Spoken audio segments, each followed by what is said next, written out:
삭개오가요, 얼마나 놀랐을까요? 그리고 거기 있는 수많은 사람들은 아마 속으로 쾌재를 불렀을 거예요. 아, 이놈이 이제 죽었다. 예수님은 어렵고 힘든 자들을 위해 오셨는데, 야, 예수님 진짜 용하긴 하네. 여러분, 성경에 나와 있는 사람 중에 나쁜 놈들이 많이 나와요. 그런데 그 중에서 참 질이 안 좋은 놈이 하나 있습니다. 그 사람의 이름은 삭개오거든요.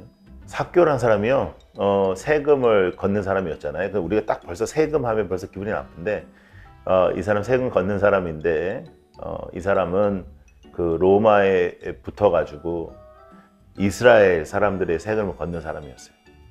우리나라에도 일본이 우리를 지배했을 때 그런 완장차고 나쁜 짓을 하는 사람들이 있잖아요. 이 삭개오가요, 갑자기 주님께서 그 동네로 오신다라는 소식을 듣습니다. 그런데 갑자기 그 성경에 보면 그 마음에 주님을 보고 싶어 하는 마음이 생깁니다. 여러분, 주님을 보고 싶어 했다라고 하는 누가복음 19장의 말씀을 보면 그 마음은 하나님이 주시는 거잖아요. 예. 그러니까 여러분, 오늘도 우리가 이 말씀을 그냥 우연히 볼 수도 있지만 여러분들의 마음속에 하나님을 찾는 그 마음도 하나님이 주신 것이니까 하나님이 여러분들을 얼마나 사랑하고 하나님께서 여러분들을 얼마나 기억하시는지를 한번 느껴보셨으면 참 좋을 것 같습니다. 삭개오가 주님을 보고자 하는데요, 쉽지가 않아요. 왜냐하면 이 사람 키가 작고 또 사람들이 많아요. 예. 그래서 그는 그 뒤에 있는 돌 무화과 나무로 올라갑니다. 우리가 어렸을 때는 뽕나무라고 했었는데 이제 우아하게 바꿨어요. 돌 무화과 나무. 예. 그런데 그 나무 위로 올라가서 이제 그의 목표는 그냥 예수님께 지나가는 걸 이제 보는 건데, 예수님께서 갑자기 딱 멈추시고 삭개오야 내려와라 그러시죠. 삭개오가요, 얼마나 놀랐을까요? 그리고 거기 있는 수많은 사람들은 아마 속으로 쾌재를 불렀을 거예요. 아, 이놈이 이제 죽었다.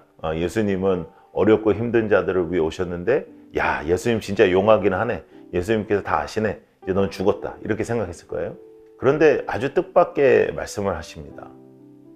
예수님께서 나는 오늘 너희의 집에 갈게 그러세요. 삭개오의 집으로 말씀드릴 것 같으면 그 동네에서 제일 좋은 집 맞습니다. 그 동네에서 아마 제일 좋은 가구가 있고 제일 좋은 음식을 먹었던 삭개오겠죠. 그런데 삭개오의 가족 외에는 어느 누구도 삭개오와 상종하지 않아요. 그렇게 살아가던 삭개오에게 예수님께서 오시겠다는 거예요.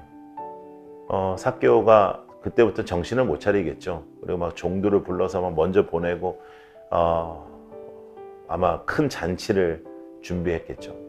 삭개오가 주님을 이제 따라 이제 집에 가는 그 길 선상에서 놀라운 일이 벌어집니다. 예수님께서는 집에 가겠다는 말씀 한 말씀밖에 안 했는데 삭개오가 이제 뒤집어지죠. 그래서 돈밖에 없었던 삭개오, 아무것도 없었던, 뭐 친구도 없고 아무것도 없었던, 돈밖에 없었던. 근데 여러분, 이런 이야기 들으면 나도 돈밖에 얻고 싶다 이런 생각이 들면 이제 그건 문제가 있는 거고요. 근데 삭개오가 그 돈을 내놔요. 재산의 반을 먼저 주님께 드리고 하나님께 드리고, 그리고 속여서 빼앗은 일이 있으면 내 갑절이나 갚겠다 이렇게 나오거든요. 이것은 그냥 지금 있는 돈을 나눠주겠다라는 고백이 아닙니다. 이 고백은 지금까지 돈은 나의 하나님이었다. 그런데 주님께서 나 같은 사람의 집에 오시다니 나는 이제 돈으로는 못 삽니다. 저는 이제 주님으로 살겠습니다. 여러분, 예수님께서 아무 말씀도 안 하셨어요. 그냥 나는 오늘 너희 집 갈란다 말씀하셨죠. 예수님은 단 한 번도 우리에게 너는 어떻게 그렇게 대먹은 인간이냐, 너 같은 인간은 이런 습관을 바꾸기 전에는 나한테 오지 못한다 라고 말씀하시지 않아요. 오늘도 여러분 있는 그대로 주님의 어떠한 기준과 정답이 아니라 주님께서 그저 사랑으로 여러분들을 끌어안아 주십니다. 여러분, 오늘도 그 주님께 한번 안겨보시죠. 예, 그 주님께서 삭개오를 안아주셨듯이 여러분들을 안아주실 것입니다. 그런 하루 되시기를 축복합니다.